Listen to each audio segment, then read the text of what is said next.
Chapter 13. Paris? But that's in Franceland, said Mr. Poonlop in a voice full of shock and panic. "Aye, that's where I usually look for it," said Bill angrily, unhelpfully.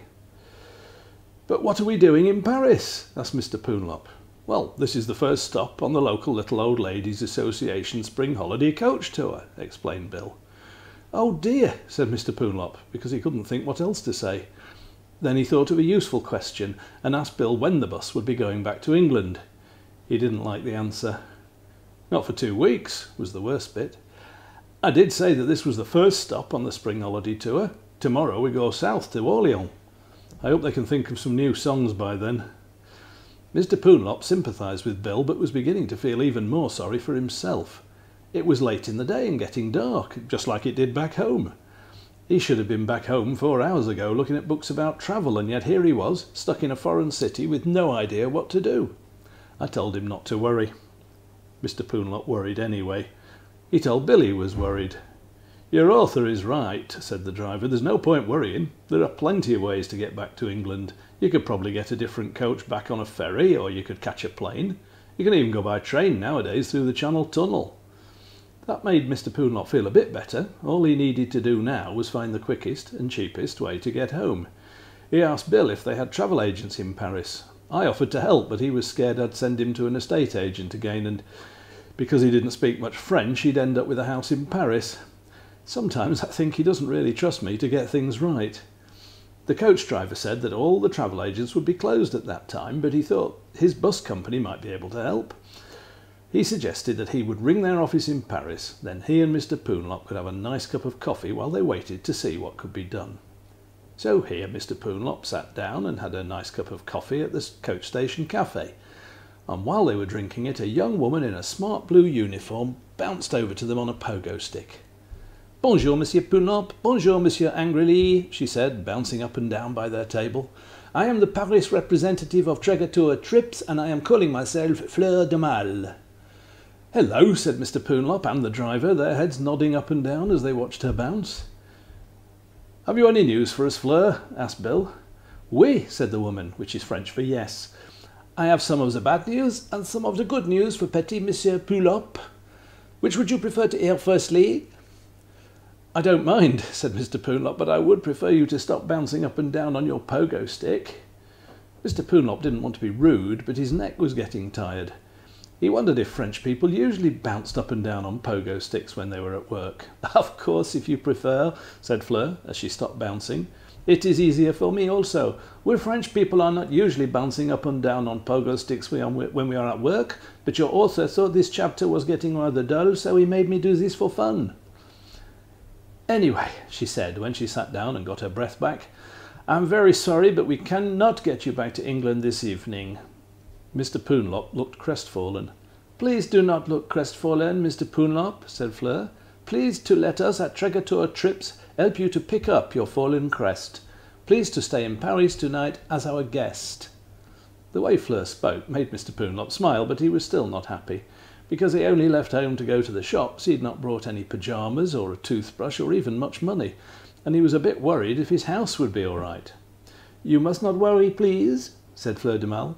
"We have checked with your author that your house will be all right, and we would like to give you a present of a toothbrush and a special pair of pyjamas of Paris. And we will pay for your food tonight also.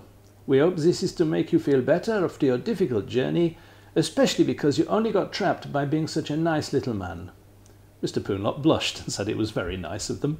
Mademoiselle de Mal blushed because she had made a long sloppy speech in English, and Bill angrily just smiled and drank his coffee. The young woman continued. "Now this chapter is already too long, so I must, as you say, up it.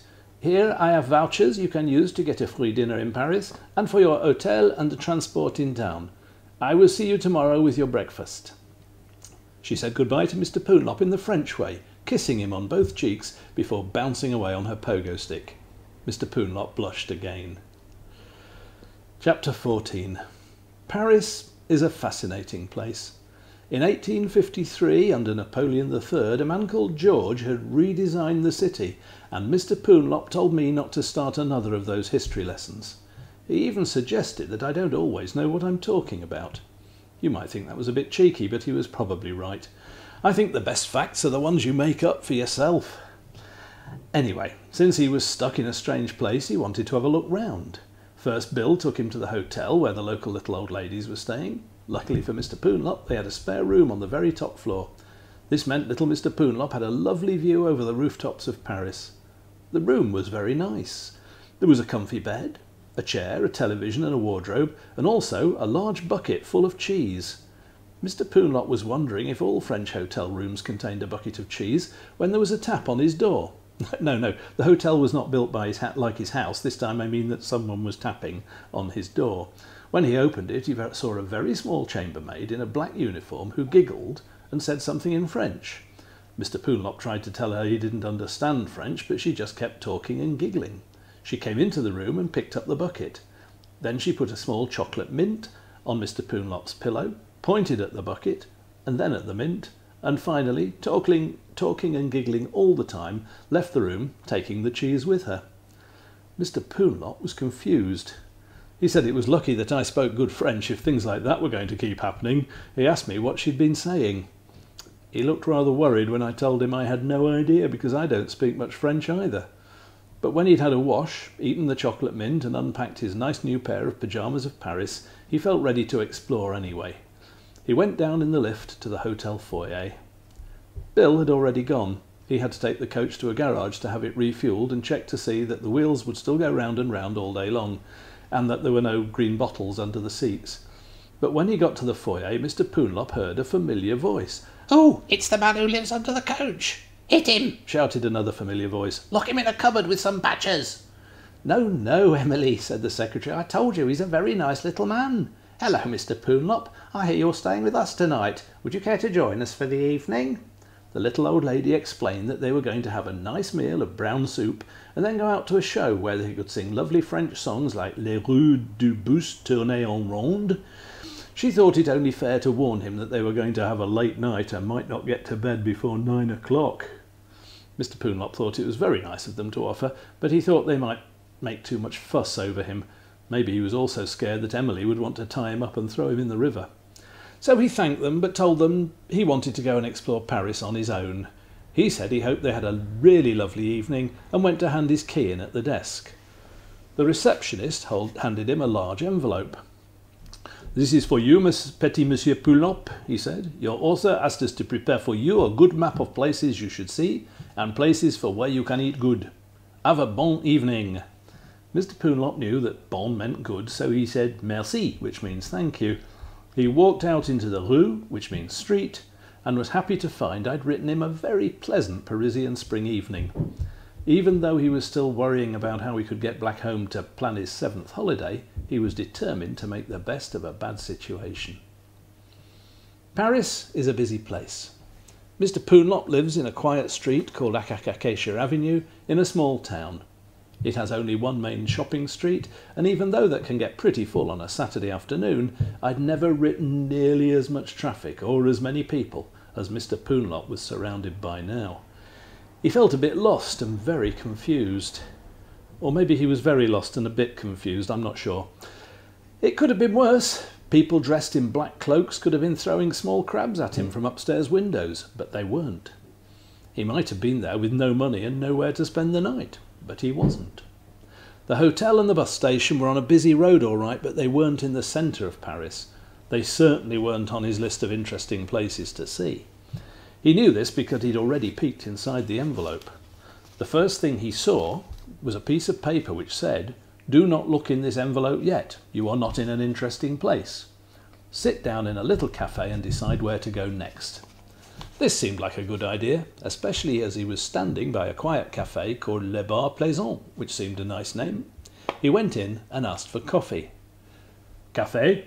said the large man behind the counter. "Yes, I know," answered Mr. Poonlop. "I'd like a cup of coffee, please." "Café," said the man again with a smile, but without a question mark. Mr. Poonlop was getting confused. He knew he was in a cafe, so why did the man keep telling him? Olé? Asked the man. This confused Mr. Poonlop even more. It sounded like the man was saying Olé, like an excited Spaniard. To save him from his confusion, I wrote a very helpful customer sitting at the counter. Non, Monsieur Poonlop, said the very helpful customer. Café is French for coffee, and Olé means with milk. Is this what you want? Oh, yes, it is. Thank you very much, said a relieved Mr. Poonlop. He did get a bit worried when the very helpful customer said oui to the assistant. He nearly said, no, I wanted coffee, but then he remembered that oui means yes. While the coffee was being made, the very helpful customer asked Mr. Poonlop if he could help in any other way. So Mr. Poonlop said he would be grateful for any advice about how to spend his evening, and especially where to eat. Certainly, monsieur, your author has written a fine spring evening. I would recommend you to stroll by the river and then take a sunset trip to the top of the Eiffel Tower, the most famous landmark of Paris. You can go easy by the metro, the train's under the ground. Mr. Poonlop thought that sounded like a good idea. He was not going to be in Paris very long, and he could see the whole city from up there.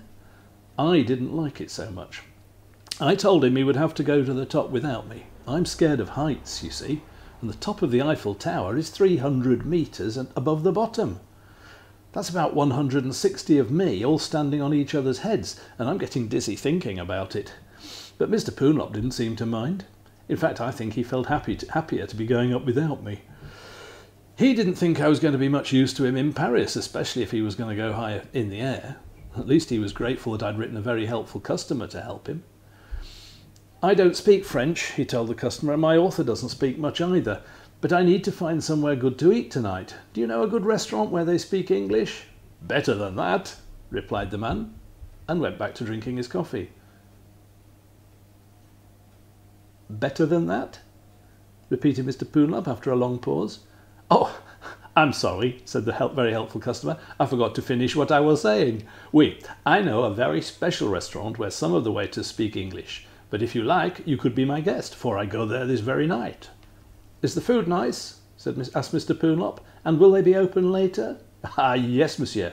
Restaurants in Franceland stay open longer than in England, but this is a very special place. It is open when the others are closed, and sometimes closed when the rest are open. It is friendly and serves food just like your mother used to make, but only if your mother was Madame Célestine de Foudre of 37 Rue d'Alsace in Toulouse. Mr. Poonlop said that she wasn't, but the very helpful customer said it didn't matter. He walked with Mr. Poonlop towards the metro station, turned round and ran back to the cafe because he'd forgotten to pay the bill. He came back to Mr. Poonlop, ran back to the cafe because he'd forgotten his jacket, walked home and finally ran back to the metro station because he'd nearly forgotten all about little Mr. Poonlop. I'm sorry, monsieur, he panted. I'm rather, how you say, absent of the mind sometimes. Anyway, here is where you catch the train, and you must get off at the station called Invalides. Then you will see on your map where to walk to the big tower like you have in Blackpool, yes? And I think you will arrive just in time for the next chapter.